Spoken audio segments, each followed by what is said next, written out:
नमस्कार दर्शक बंधु आपण तो जानिथिबे जे वर्तमान सरकार चाषी मानक पई बहुत और नाना प्रकार योजना आरंभ करछंती।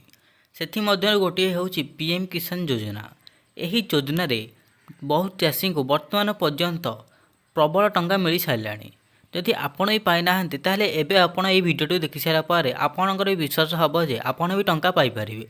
तो ताले चलंतु जानिबा पीएम किसान योजना टंका को नहीं कौन आसी नुआ अपडेट और किपरि आपण पाई परिबे एही टंका चलंतु जानिबा। किंतु वीडियो रे आगु को बढ़िया पूर्वरु यदि आपण माने आम चैनल को नुआ करी आछंती ताले लाइक एवं सब्सक्राइब करिया पे जमारी भूलिबे नाही। चाषी भाई मानक पई आसिला एक गुड न्यूज एणिकी मोबाइल रे 11टी भाषा रे मिलियो सब सूचना।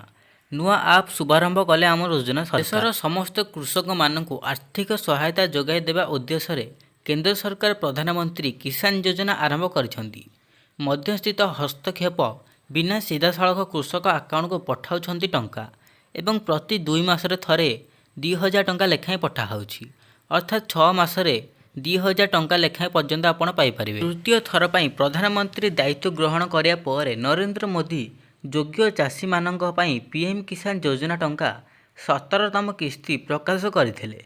एही पर्याୟରେ 9.3 कोटी कृषक उपकृत होइछंती।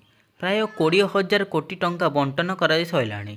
जो माने एही किस्ती ग्रहण करना से माने पीएम किसान एआई चैटबॉट व्यवहार करी एवं पीएम किसान टंका पाइबाक हेले आपणक बैंक अकाउंट को केवाईसी करिया पे जमारी भूलिबे नाही। प्रधानमंत्री किसान सम्मान निधि योजना सहित जड़ित कौनसी प्रश्न तुरंत उत्तर पाइजिबे। चैटबॉट कृषक मातृभाषा सूचना प्रदान कर देई थाए। पीएम किसान चैट एआई बॉट 11टी भाषा को समर्थन कर। प्रधानमंत्री किसान योजना तत्कालीन अर्थमंत्री पीयूष गोलकଙ୍କ द्वारा मध्यवर्ती बजेट 2019 रे घोषणा करा जायथिला एवं पर प्रधानमंत्री नरेंद्र मोदी द्वारा आरंभ करा जायथिला। पीएम किसान योजना रे हिताधिकारी माने प्रति 4 मासरे 2000 टंका लेखाएं पाए। प्रति वर्ष एही स्मिथ जरिए चाषी को 6000 टंका लेखाएं वर्ष को सहायता मिलुअछि। एही टंका सीधा सड़क चाषी खाता बैंक अकाउंट को पठा जाउथाय।